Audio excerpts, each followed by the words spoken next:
Today we'll be talking about outliers and distributions. An outlier is an observation that lies outside the overall pattern of a distribution. So when you're looking at a data set, for example, New York travel time sample, this is 5. This is 10 minutes, 10 minutes, 15 minutes, 15 minutes, 15 minutes, 20 minutes, 30 minutes. There's a couple 30s, 40, 40, 45, 60, 60, 65. This 85 feels really far away. So it seems different. It appears to lie outside the overall pattern of a distribution, but is it far enough away to actually be called an outlier? We actually use the IQR as a rule of thumb for identifying outliers. So there's the 1.5 times the IQR rule for outliers, and we call an observation an outlier if it falls more than 1.5 times the IQR above quartile 3 or below quartile 1. So the IQR is the interquartile range. It's the width of a box plot, and it's Q3 minus Q1. So let's take a look at how that works. The lower bound is going to be Q1 minus 1.5 times the IQR. The Q1 is the lower 25% of the data. We're going to subtract from that to get our lower bound, the lowest value a data could be without being an outlier. The upper bound is Q3 plus 1.5 times the IQR. So notice the change in sign. That upper value of quartile 3, which is the upper 75% of the data,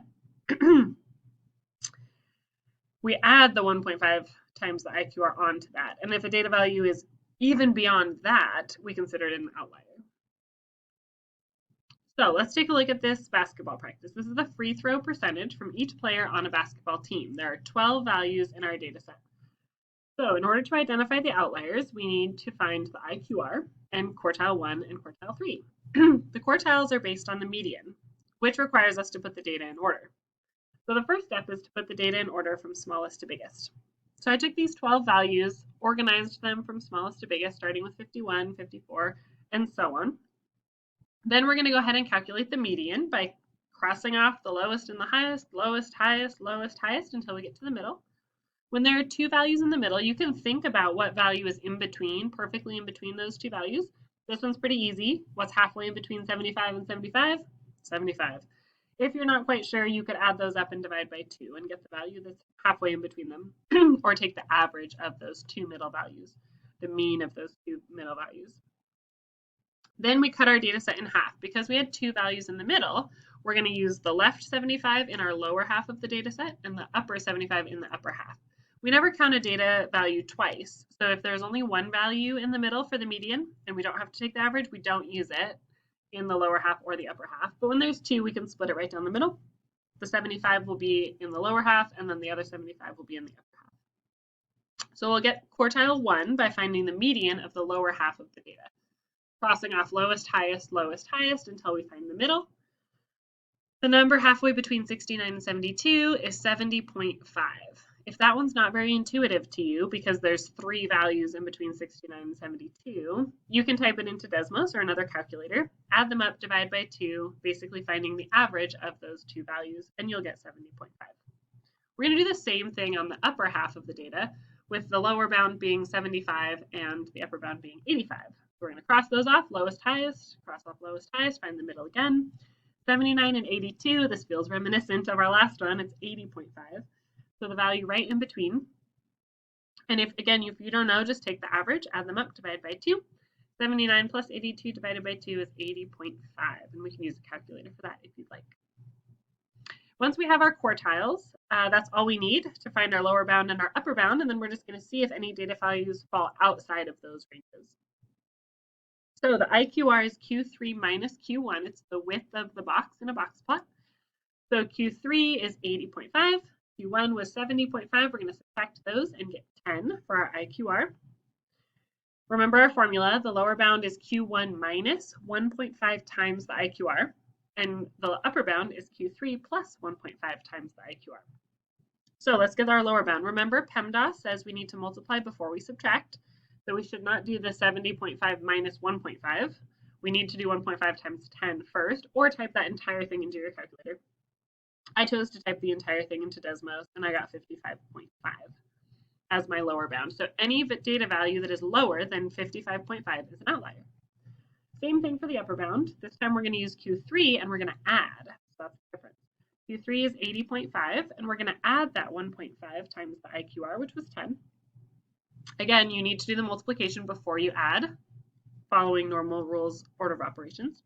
I typed the whole thing into Desmos. 80.5 plus 1.5 times 10 is 90.5. So that's my upper bound. If I find any values in this data set that are above 95.5, that would be considered an outlier. Like I said, any value lower than 55.5 or higher than 95.5 is considered an outlier. So we're going to go back to our original data set. It's easier to look at this data set that I put in order already. Turns out 51 and 54 are lower than 55.5. Therefore, those two values are outliers. They are far enough away from the rest of the values to be considered outliers. 84 and 85 are not. They are not higher than 95.5. The other thing we're going to talk about in this video is the shape of a distribution. The first thing we'll address is symmetric versus skewed. So skewed data has a tail. It has potential outliers, or just values that are far away from the rest of the values. And the skew follows the tail. It follows the outliers. So the tail of the graph extends to the left. Therefore, it is skewed left. Now, some textbooks you'll see will say most data is on the right. Therefore, it's skewed left. But students have a really hard time thinking about those being opposites. So I would encourage you not to talk about where most of the data is ever. Don't talk about it being the opposite of where most of the data is. Just focus on the tail. The tail or the outliers or the extreme values denotes the skew. So it's skewed towards those extreme values. And the reason for that is the mean is pulled towards those extremes. The mean is not resistant to outliers. So if you have values that are far away from the middle, the norm, the median, those values are going to pull the mean in that direction. So skewed left basically means it's pulling the mean to the left. Approximately symmetrical. Now this picture is perfectly symmetrical. That's very unusual in actual data. So we're going to say approximately symmetric, and we're going to be really generous with our interpretation of symmetric. If it's close enough, we're going to say approximately symmetric. It has to be really obviously skewed for us to say skewed. We have to really obviously see a tail. If we're like, meh, looks kind of close to symmetrical, we're always going to say approximately symmetrical. The same thing with skewed right. The tail is on the right. This long side is on the right. And we're going to focus on that tail when we determine the direction of the skew. Now this little study tip on the left talks about the dots of a dot plot or bars of a histogram being the same height. So that would be totally flat across, and that's called uniform. So a uniform distribution is also symmetrical. Not very common though. You won't see hardly any uniform distributions. Here's a picture of each. We've got uniform down here. As you can see, it's not perfectly flat across, but it's pretty close. This is symmetrical, even though it's not exactly right a mirror image. We would say approximately symmetrical. This word unimodal, modal means the values that appear the most. So it's the peak in the data. Uni means one. So this means the data has one peak. Skewed left, you can see the tail here is on the left, and this is unimodal. It has one peak. This is skewed right. The tail here is on the right, and it's unimodal, meaning one peak.